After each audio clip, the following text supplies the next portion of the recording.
গুনাহগুলো আমি আল্লাহ তাআলা মাফ করে দিলাম। বলেন সুবহানাল্লাহ।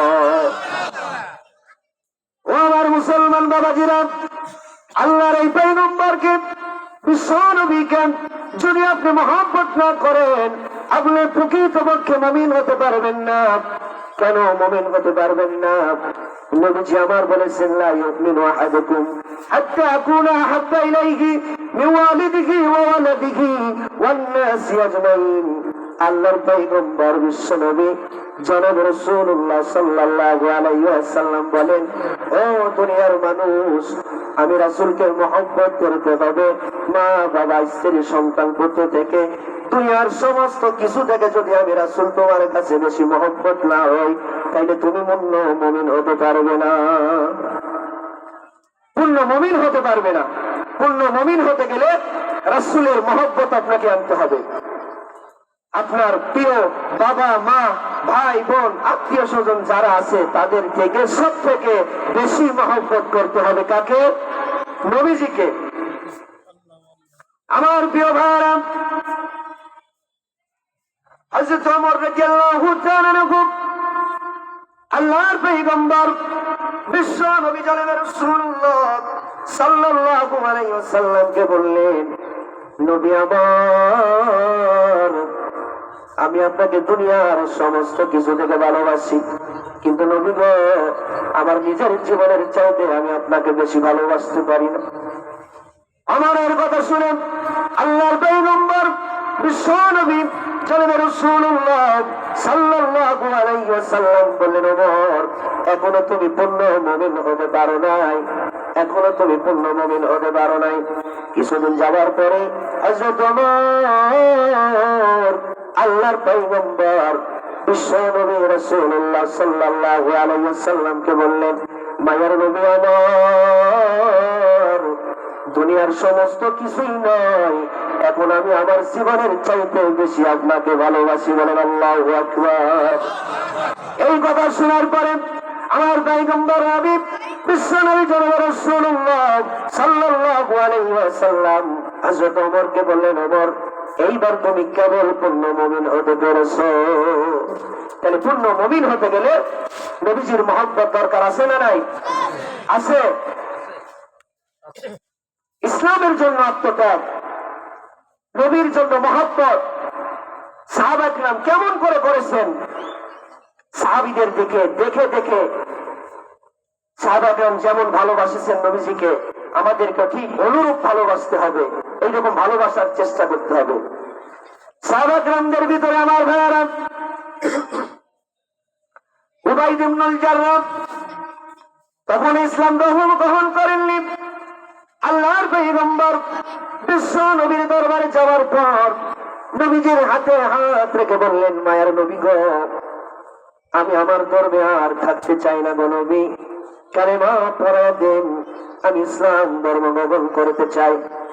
ইসলাম ধর্ম গ্রহণ করার পরে উবাইদ ইবনুল জাররাহ দীর্ঘ 25 বছর রাসূলের খেদমতে থাকলেন। থাকার পরে বদরের যুদ্ধের সময় হয়ে গেল। নবীজি আমার সাহাবীদেরকে যুদ্ধের জন্য প্রস্তুতি নিচ্ছেন। উবাইদ ইবনুল জাররাহ চোখের পানি ফেলাইয়া দয়ার মালিকের কাছে কান্না করে। আমার প্রিয় ভাইরা, এরপর উবাইদ ইবনুল জাররাহ বিশ্ব নবীর দরবারে নবীজির কাছে যাওয়ার পরে বললেন, ওগো আল্লাহর পয়গম্বর, 5টা বছর আপনার খেদমতে ছিলাম গো নবী, অনুমতি চাই, অনুমতি চাই, বদরের প্রান্তরে যুদ্ধের জন্য চলে যাব আমি।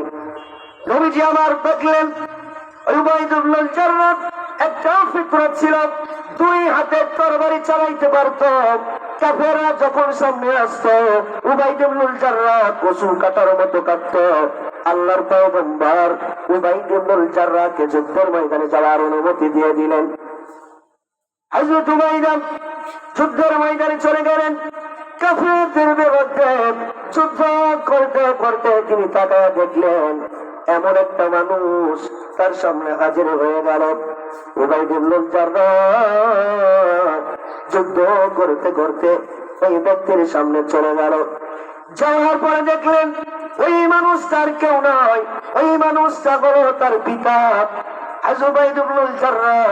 তরবারিটা নিয়ে বাবার সামনে চলে গেলেন।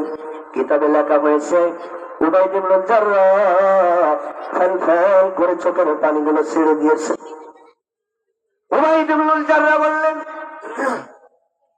বাবা গো, 5টি বৎসর আপনার দরবারে ছিলাম না।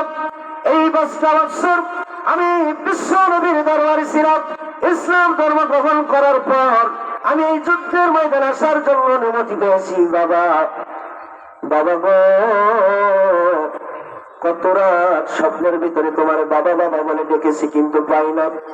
ওগো আব্বা জান, আমার কথা দিতে হবে, আপনার ধর্ম ত্যাগ করে মোহাম্মদের কালেমাটা পড়ে নিতে হবে।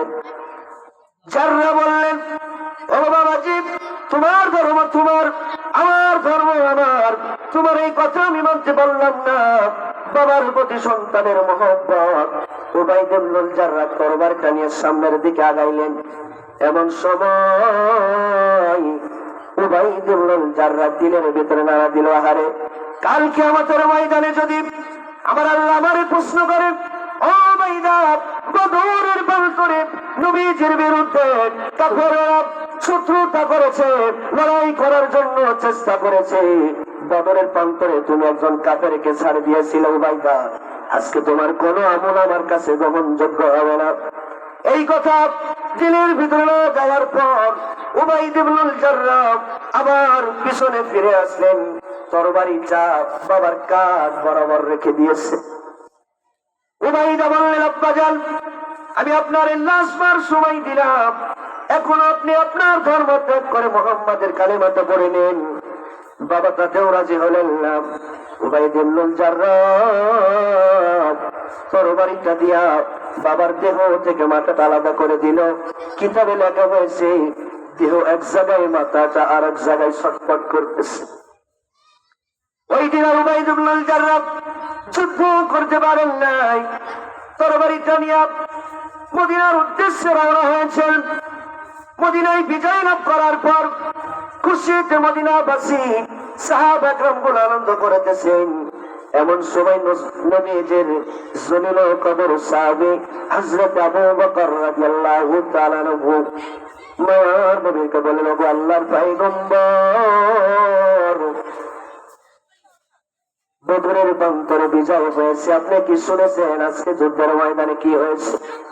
নবী আমার বললেন, কি হয়েছে? হযরত আবু বকর বললেন, ইয়া রাসূলুল্লাহ, ওই বদরের প্রান্তরে উবাইদ ইবনুল জাররাহ দ্বীনের জন্য, রাসূলকে মহব্বত করার জন্য যুদ্ধের ময়দানে বাবার দেহ থেকে মাথা আলাদা করে ফেলেছে। নবীজি আমার শোনার সঙ্গে সঙ্গে চোখ দিয়ে পানি বের করে দিয়েছেন। আবু বকর, কই রে আমার উবাইদ ইবনুল জাররাহ, কই আমার উবাইদা, কই? হযরত আবু বকরকে পাঠিয়ে দিলেন, হযরত ওমরকে পাঠিয়ে দিলেন। মদিনার ভিতরে খোঁজাখুঁজি করার পর দেখলেন মসজিদে নববীর বারান্দার এক কোণায় চোখের পানি ফেলে দিয়ে কাঁদতেছে উবাইদা। মনটা বড় খারাপ। এক পাশে ধরছে আবু বকর, বাম পাশে ধরেছে হযরত ওমর। মদিনায় চলে গেলেন। নবীজির দরবারে যাওয়ার পর বললেন, ওগো আল্লাহর পয়গম্বর, এই যে উবাইদ ইবনুল জাররাহ, আল্লাহর পয়গম্বর বললেন, উবাইদা রে, যুদ্ধের ময়দানে যা করেছ, আমি রাসূলের অন্তরটা বড় খুশি হয়ে গেছে। উবাইদা, বাবার দুনিয়া থেকে বিদায় করে দিয়েছ, আমি বড় খুশি হয়েছি দিনের জন্য, আমাকে মহব্বত করার জন্য।